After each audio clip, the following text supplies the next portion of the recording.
Shalom, saudara-saudari yang dikasihi Kristus. Jumpa kita pada kesempatan ini melalui renungan harian GKI Kuitang. Hari ini Senin 12 Juni 2023 bersama saya Pendeta Emeritus Arti Sembiring. Bahan firman Tuhan yang kita renungkan pada kesempatan ini terambil dari kitab Hakim-Hakim. Hakim-Hakim pasal 7 ayat 6 sampai ayat 7. Saya bacakan untuk kita demikian firman Tuhan ini.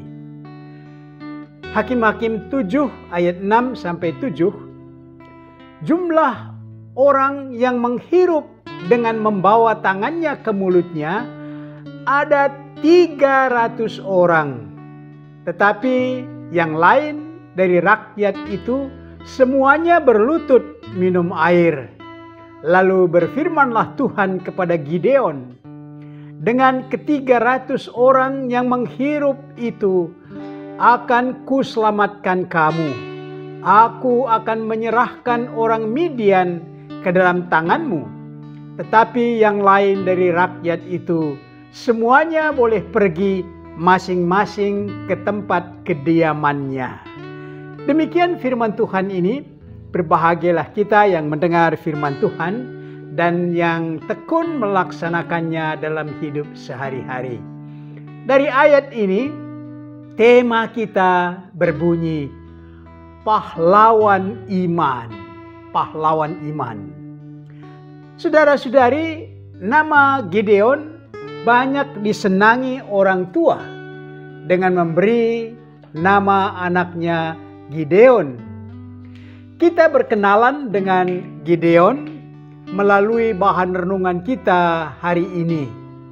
Memang tidak terlihat keistimewaannya sebelum ia dipanggil Allah menjadi hakim penyelamat Israel. Saat itu bangsa Israel mengalami kesesakan karena bangsa Midian menindas Israel dengan perampokan, hasil panen dijarah. Bahkan orang Israel ditangkap dengan sewenang-wenang. Sewaktu Gideon secara sembunyi-sembunyi mengirik gandum hasil ladangnya. Karena jika dilihat orang Midian dia mengirik gandum, bisa saja hasil panen itu dirampok. Saat itulah dia ditemui malaikat Tuhan dan mendapat tugas untuk menumpas bangsa Midian ini. Namun Gideon ragu, apakah sungguh tugas ini dari Tuhan? Maka dengan beberapa pengujian, Gideon yakin akhirnya dan mantap untuk melaksanakan tugas itu, tugas yang diamanatkan oleh Tuhan kepadanya. Sebelum menghadapi bangsa Midian, dia harus menghadapi bangsanya sendiri. Saat itu Israel telah meninggalkan Allah dan beribadah kepada dewa Baal dan dewa Asyerah. Tugu penyembahan kepada dewa-dewa ini berdiri kokoh di tengah kota mereka. Dengan membawa teman-temannya, Gideon pada malam hari merobohkan tugu berhala itu. Di sini terlihat imannya kepada Allah dan yakin bahwa Allah akan memakai dia menjadi pahlawan bangsanya. Namun orang sekotanya marah dan datang kepada orang tua Gideon ini karena Gideon telah meruntuhkan tugu Baal ini. Tetapi orang banyak ini ditenangkan oleh ayahnya, di mana ayahnya berkata, "Kamu membela Baal atau menyembah Allah?" Saudara-saudari, berikutnya Gideon berhasil menghimpun rakyat suku-suku Israel menjadi tentara untuk menghadapi orang Midian. Terhimpunlah 32.000 orang siap melawan. Dalam situasi itulah iman Gideon diuji.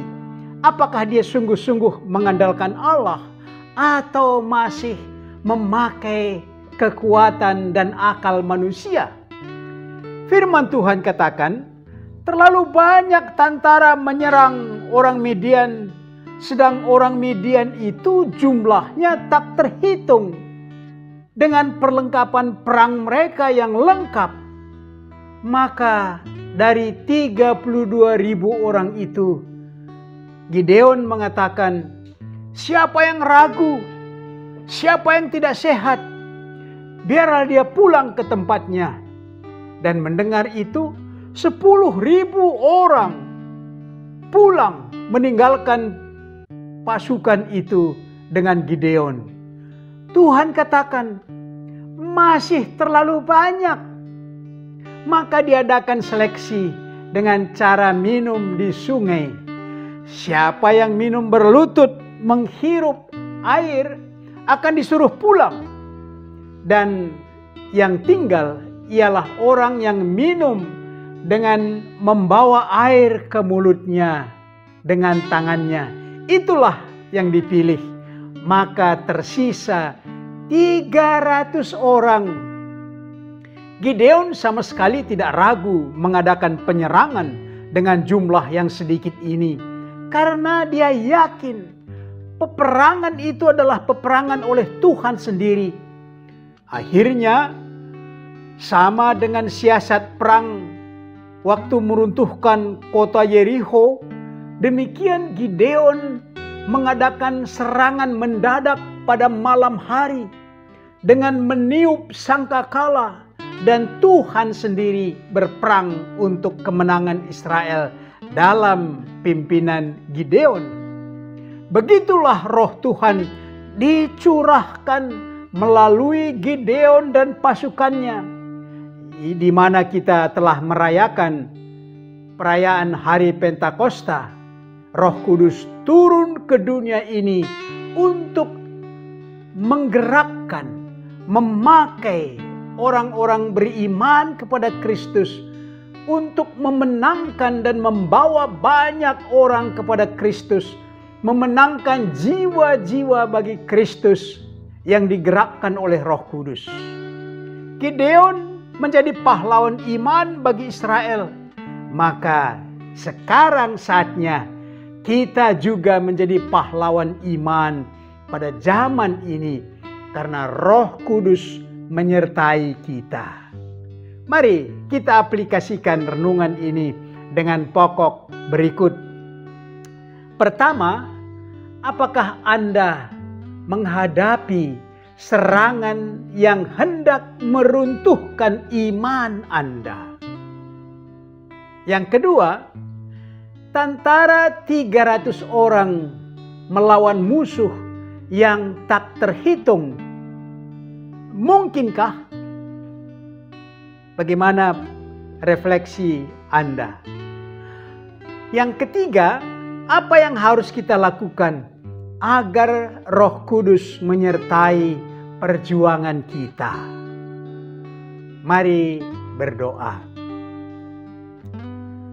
Ya Roh Kudus, penuhi hati kami dengan karunia-karunia Roh, agar kami mampu memenangkan banyak jiwa bagi Kristus. Walau kuasa duniawi tak terhitung, akan kami kalahkan oleh kuasa Roh Kudus.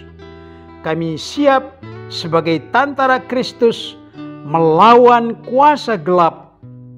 Dalam Kristus kami berdoa. Amin.